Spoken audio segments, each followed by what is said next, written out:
मेरे भय का केवल एक ही व्यक्ति है जिसका नाम शिखंडी है। वो जब मेरे सामने आया, इस समय वो अतिरथी वीरों में है, क्योंकि पूरा का पूरा बल वो स्थूणाकर्ण नाम के यक्ष का आ चुका है। और वो जब मेरे सामने आएगा तो मुझे केवल काशीराज की ज्येष्ठ कन्या के सिवा और कुछ नहीं दिखाई देगा। वो द्रुपद कुल में शिखंडी रूप में उत्पन्न जरूर हुआ है, लेकिन उत्पन्न पहले कन्या हुआ। तो मेरा नियम है कि मैं अपने इस प्रचंड धनुष से कभी उस पर बाण नहीं मारता जो स्त्री शरीर में है।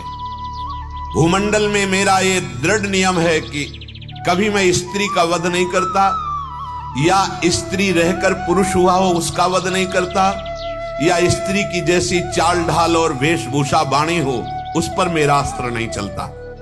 इसलिए मैं कभी शिखंडी पर बाण नहीं छोड़ सकता। मेरी मृत्यु का कारण ये शिखंडी है, मेरे भय का कारण शिखंडी, इतना तुम जान लो। और समर भूमि में कोई ऐसा नहीं है जो मुझे परास्त कर सके, भीष्म जी ने कहा। दुर्योधन 2 घड़ी तक शोक में डूब गया कि अगर पितामह के सामने शिखंडी आ गया और ये धनुष बाण रख देंगे तो प्रधान सेनापति तो यही है। पर उसने स्वीकार किया कि हे पितामह, आपका जो व्रत है मैं उसे तोड़ने की बात नहीं करूंगा, हर उपाय करूंगा कि शिखंडी आपके सामने ना आने पावे। इस तरह रात बीती, प्रभात हुआ। दुर्योधन ने सेना के बीच में पुनः पितामह भीष्म से हाथ जोड़कर प्रश्न किया कि हे गंगानंदन, ये पांडवों की प्रबल सेना समुद्र की तरह जैसे ज्वार भाटा ऐसे बढ़ती चली आ रही है। पैदल, हाथी सवार, घोड़सवार, रथी, महारथी, अतिरथी, ये सब है। ये लोकपालों को भी परास्त कर देने वाली सेना दिखाई दे रही है पांडवों की, जिसमें महान धनुर्धारी अर्जुन, भीमसेन, धृष्टद्युम्न, शिखंडी आदि ये सब दुर्धर्ष वीर हैं। इनको रोकना असंभव है। महातेजस्वी शांतनु नंदन, क्या आप इस सेना का अकेले विनाश कर सकते हो? और कर सकते हो तो कितने दिनों में? क्या द्रोणाचार्य विनाश कर सकते हैं जो हमारे गुरुदेव हैं? क्या कृपाचार्य या मेरा मित्र द्विजश्रेष्ठ अश्वत्थामा? मैं सुनना चाहता हूं, क्योंकि जीव नाम लिए सब दिव्यास्त्रों से संपन्न है।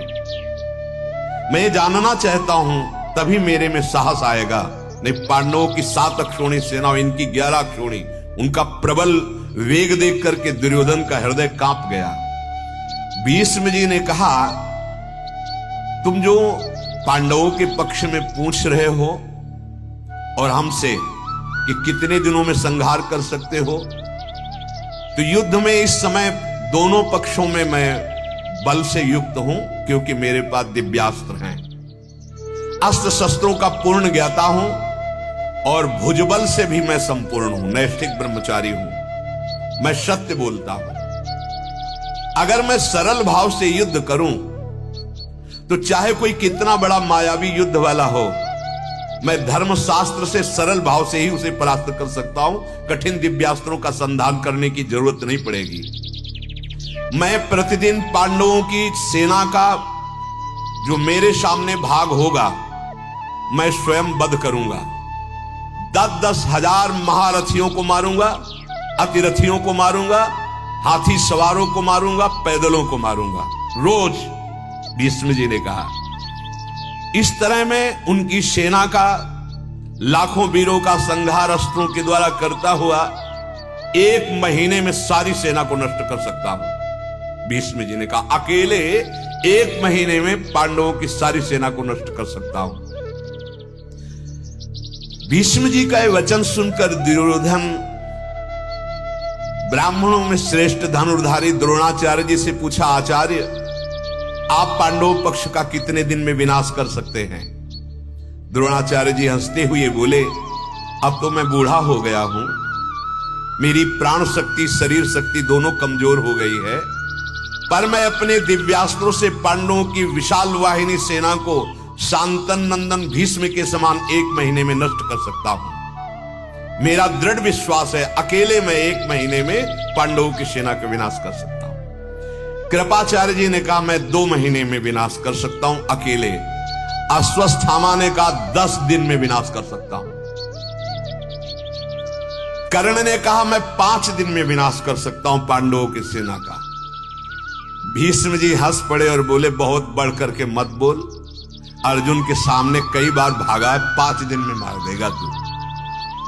कौरव सेना में जब ये बातचीत हुई तो महाराज युधिष्ठिर के कुछ गुप्तचर कौरव सेना में सेवा में लगे थे वेश बदलकर, जो जानने लाखों सेवक, कोई भोजन पहुंचा रहा है, कोई अस्त्र पहुंचा रहा है, उनमें से उन्होंने आकर सूचना दी कि ऐसा भीष्म जी ने, द्रोणाचार्य जी ने ऐसा।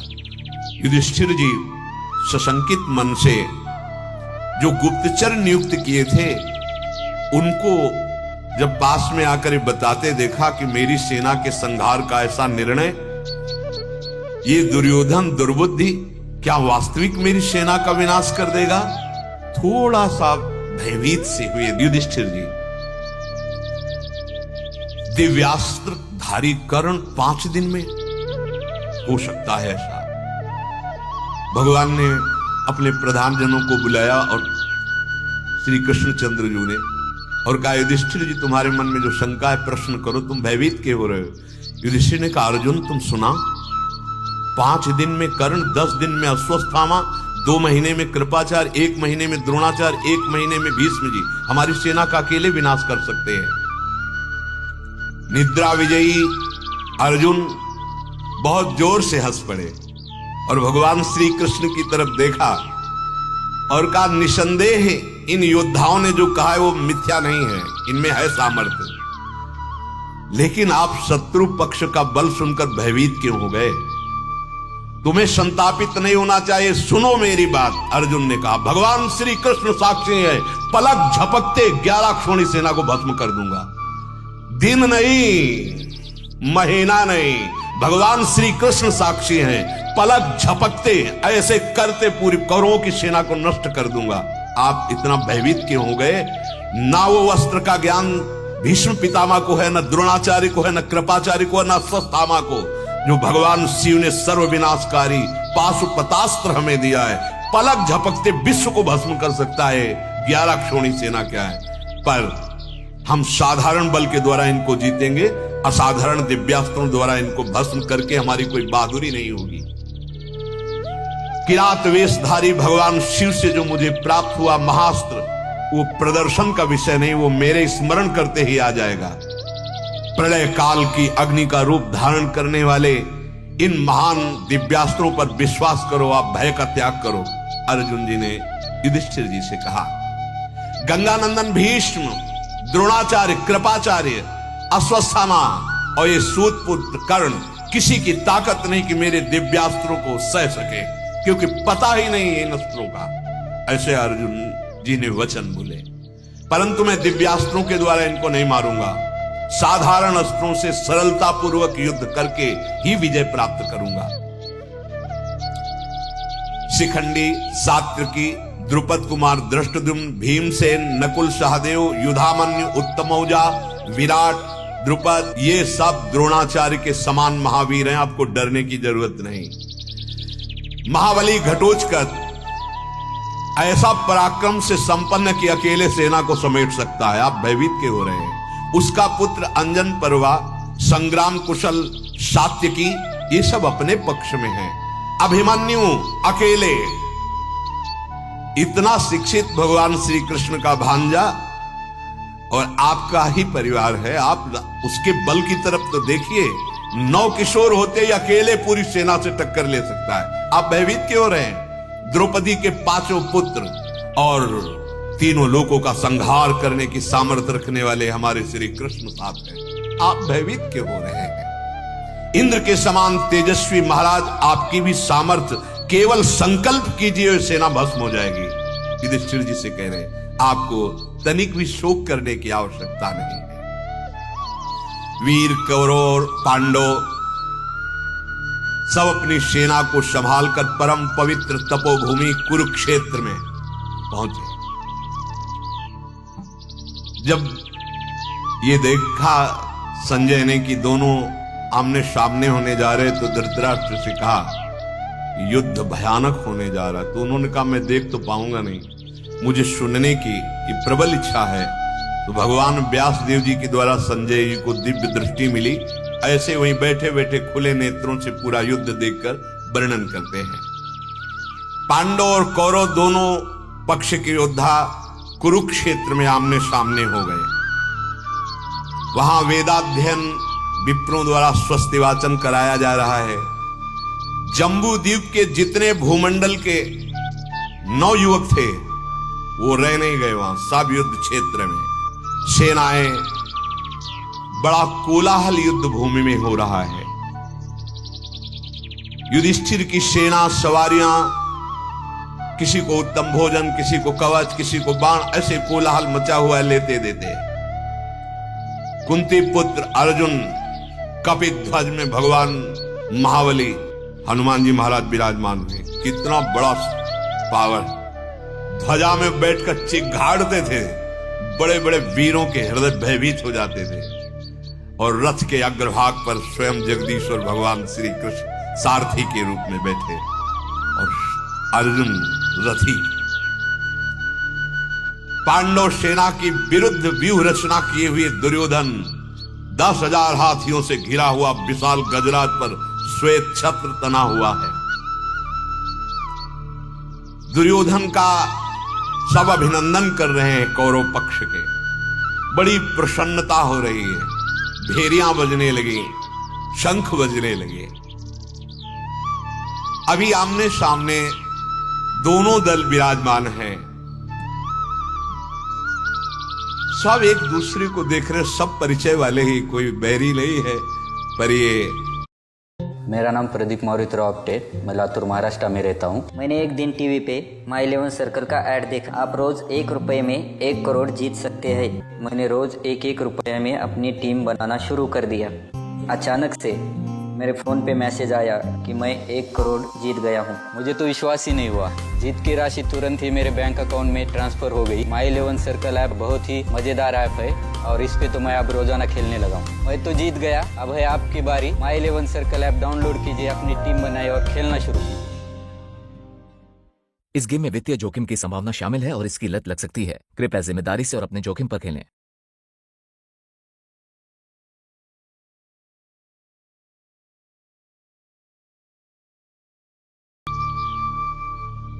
भगवान का लीला विलास है। जैसे सृजन सिद्ध है तो पालन भी सिद्ध है, तो संहार भी सिद्ध है, होता ही है। ये उनका खेल चलता रहता है। जो वास्तविक ज्ञान को प्राप्त हुए हैं उन तीनों खेलों में समान रहते हैं। धर्म क्षेत्रे कुरुक्षेत्रे समवेता युत्सवः मामकाः पांडवाश्चैव किम कुर्वत संजय। धृतराष्ट्र जी ने कहा, हे संजय, धर्मभूमि कुरुक्षेत्र में इकट्ठे हुए युद्ध की इच्छा वाले मेरे और पांडु के पुत्रों में क्या हुआ, क्या किया? जब आमने सामने दोनों सेनाएं एकत्रित हुई तब क्या हुआ? संजय उवाच, संजय जी बोले, दृष्ट्वा तु पांडवानीकम व्यूढ़म दुर्योधनस्तदा आचार्यमुपसंगम में राजा वचन ब्रवीत। उस समय महाराज वज्रव्यूह से खड़ी हुई पांडवों की सेना को देखकर द्रोणाचार्य के पास जाकर तुम्हारा पुत्र जो राजा दुर्योधन है वो बोला, क्योंकि भीष्म जी से तो उसको पक्का पता है कि ये दोनों महापुरुष पांडवों को बहुत प्यार करते हैं। भीष्म जी से तो बात कर ली, निर्णय करा लिया, 10,000 महारथी ऐसा ऐसा रोज मारेंगे। अब द्रोणाचार्य जी के पास गया और प्रणाम किया। पश्यैतां पांडुपुत्राणां माचार्य महतीं चमूं व्यूढ़ां द्रुपद पुत्रेण तव शिष्येण धीमता। हे आचार्य, आपके बुद्धिमान शिष्य द्रुपद धृष्टद्युम्न के द्वारा व्यूह रचना खड़ी हुई है। पांडवों की इस बड़ी भारी सेना को आप जरा देखिए। अत्र शूरा महेश्वासा भीमार्जुन समायुधि युधानो विराटश्च द्रुपदश्च महारथः दृष्टकेतुश्चेकितानः काशीराजश्च वीर्यवान् पुरुजित कुंती भोजश्च शैब्यश्च नरपुंगवः युधामन्युश्च विक्रांत उत्तमौजाश्च वीर्यवान् सौभद्रो द्रौपदेयाश्च सर्व एव महारथा। आचार्य चरण देखिए, पांडवों की सेना में ये बड़े बड़े शूरवीर हैं जिनके बहुत बड़े बड़े विशाल धनुष हैं, जो युद्ध में भीम और अर्जुन के समान हैं, जैसे युधान सात्विकी, राजा विराट, महारथी द्रुपद, दृष्टकेतु, चेकितान, पराक्रमी काशीराज, पुरुजित, कुंती भोज, मनुष्यों में श्रेष्ठ शैब्य, पराक्रमी युधामन्यु और पराक्रमी उत्तमौजा, सुभद्रा पुत्र अभिमन्यु, द्रौपदी के पांचों पुत्र, ये सब के सब महाबलशाली महारथी है। आप जरा इनकी तरफ देखिए द्रोणाचार्य जी से। अस्माकं तु विशिष्टाये तान्निबोध द्विजोत्तम नायकामं सैन्यस्य संज्ञार्थम तान ब्रवीमिते। हे आचार्य चरण, हमारे पक्ष में भी जो मुख्य हैं उन पर आप जरा ध्यान दीजिए। आपको याद दिलाने के लिए मेरी सेना में जो नायक हैं उनको मैं कहता हूं। भवान भीष्मश्च कर्णश्च कृपश्च समितिञ्जयः अश्वस्थामा विकर्णश्च सौमदत्तिस्तथैव च। भगवान आप और पितामह भीष्म, कर्ण, संग्राम विजयी कृपाचार्य एवं अश्वस्थामा, विकर्ण और सोमदत्त का पुत्र भूरिश्रवा, ये महाबली हमारे पक्ष में है। अन्ये च बहवा सूरा मदर्थे त्यक्त जीविताः नाना शस्त्र प्रहरणाः सर्वे युद्ध विशारदाः।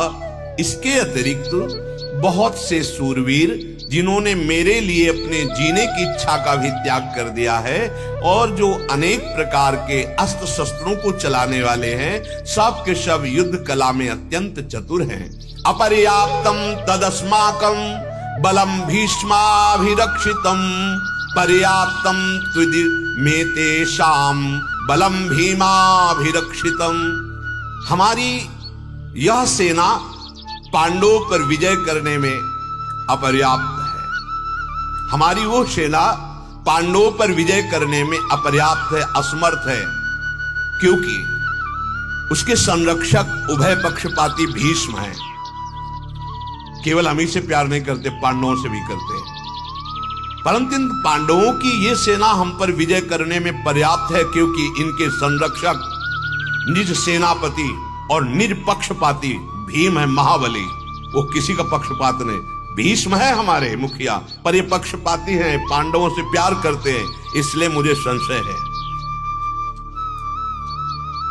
अयनेषु च सर्वेषु यथा भागम अवस्थिताः भीष्ममेवाभिरक्षन्तु भवन्तः सर्वैव हि। दुर्योधन बाह्य दृष्टि से अपनी सेना के महारथियों से बोला, आप सब के सब लोग सभी मोर्चों पर अपनी अपनी जगह दृढ़ता से स्थिर रहते हुए निश्चित पितामह भीष्म का ही संरक्षण करें, चारों ओर से इनकी रक्षा करें। तस्य संजनयन् हर्षं कुरु वृद्धः पितामह सिंहनादं विनद्योच्चैः शंखं ददमौ प्रतापवान्। दुर्योधन की बात सुनकर चारों तरफ से भीष्म जी की रक्षा की जाए तो हर्ष बढ़ाते हुए दुर्योधन का करों में वृद्ध प्रभावशाली महात्मा पितामह भीष्म ने सिंहनाद किया, गर्जना की और जोर से शंखनाद किया। तथा शंखाश्च भैर्यश्च पड़वानक गोमुखाः सासैवाभ्य हन्यन्त सशब्दस्तुमुलो भवत्। उसके बाद तो शंख ध्वनि, भेरी ध्वनि, ढोल, मृदंग, नरसिंहे ये एक साथ बज उठे। बड़ा ही भयंकर शब्द उनका हुआ। तथा श्वेतैर्हयैर्युक्ते महतिस्यन्यने स्थितौ माधवः पांडवश्चैव दिव्यौ शंखौ प्रदद्मतुः। जब इधर कौरव पक्ष से ऐसा सिंहनाद, शंखनाद, भेरीनाद हुआ तो जिनके श्वेत घोड़े हैं, जो महान दिव्य रथ पर बैठे हुए हैं, भगवान श्रीपति श्री कृष्णचंद्र जी जिनके सारथी हैं, और वो पांडुनंदन अर्जुन अपने दिव्य शंख को बड़े जोर से बजाया। पांचजन्यम ऋषिकेशो देवदत्तम धनंजयः पौंड्रम दद्मौ महाशंखम भीमकर्मा वृकोदरः। अंतर्यामी भगवान श्री कृष्ण ने अपना दिव्य पांचजन्य नामक शंख, बड़ी भयंकर ध्वनि, धनंजय अर्जुन ने देवदत्त नामक शंख बजाया। भयानक कर्म करने वाले वृकोदर भीम ने पौंड नामक महाशंख बजाया। अनंत विजयम राजा कुंती पुत्रो युधिष्ठिरः नकुलः सहदेवश्च सुघोष मणिपुष्पकौ। कुंती पुत्र महाराज युधिष्ठिर ने अनंत विजय नामक शंख बजाया। नकुल और सहदेव ने सुघोष और मणिपुष्प नामक शंख बजाए। काश्यश्च परमेश्वासः शिखंडी च महारथः दृष्टद्युम्नो विराटश्च सात्विकश्चापराजितः द्रुपदो द्रौपदेयाश्च शर्वसः पृथ्वीपते सौभद्रश्च महाबाहु शंखान दद्मुः पृथक पृथक। हे राजन, श्रेष्ठ धनुष वाले काशीराज महारथी शिखंडी तथा दृष्टद्युम्न एवं राजा विराट, अजय सात्विकी, राजा द्रुपद, द्रौपदी के पांचों पुत्र, लंबी लंबी भुजाओं वाले सुभद्रा पुत्र अभिमन्यु, इन सभी ने सब ओर से अलग अलग अपने अपने शंख बजाए। संजय जी धृतराष्ट्र जी को बता रहे हैं, सा घोषो धार्तराष्ट्राणाम हृदयानि विदारयत नभश्च पृथ्वीं चैव तुमुलो व्यनुनादयन। पांडव सेना के शंखों के इस भयंकर शब्द से आकाश पृथ्वी गूंजने लगी। अन्याय पूर्वक राज्य हड़पने वाले महाराज आपकी सेना में अर्थात दुर्योधन के पक्ष में हृदय भयभीत करने वाला यह शंखनाद जो गया, सबके हृदय विदीर्ण हो रहे हैं। अथो व्यवस्थितान् दृष्ट्वा धार्तराष्ट्रान् कपिध्वजः प्रवत्ते शस्त्र संपाते धनुरुद्यम्य पांडवः ऋषिकेशं तथा वाक्यो मिदमाह महीपते। हे महीपते, धृतराष्ट्र जी से संजय कह रहे, अब शस्त्र चलने की तैयारी ही हो रही थी कि उसी समय अन्याय पूर्वक राज्य को धारण करने वाले राजाओं और उनके साथियों को व्यवस्थित रूप से सामने खड़े देखकर कपिध्वज पांडुपुत्र अर्जुन ने अपना गांडीव धनुष उठा लिया और अंतर्यामी भगवान श्री कृष्ण से ये वचन बोले। अर्जुन जी ने कहा, अर्जुन उवाच सेनयोरुभयोर्मध्ये रथम स्थापयमेच्युत यावदेतान् निरीक्षेऽहं योद्धुकामान् अवस्थितान् कैर्मया सह योद्धव्यमस्मिन् रणसमुद्यमे। हे कृष्ण, दोनों सेनाओं के मध्य में मेरे रथ को आप ले चलिए और तब तक खड़ा रखिए मध्य में, जब तक मैं इस युद्ध क्षेत्र में देखूं तो जरा कि युद्ध की इच्छा वाला कौन कौन आया है। इस युद्ध रूपी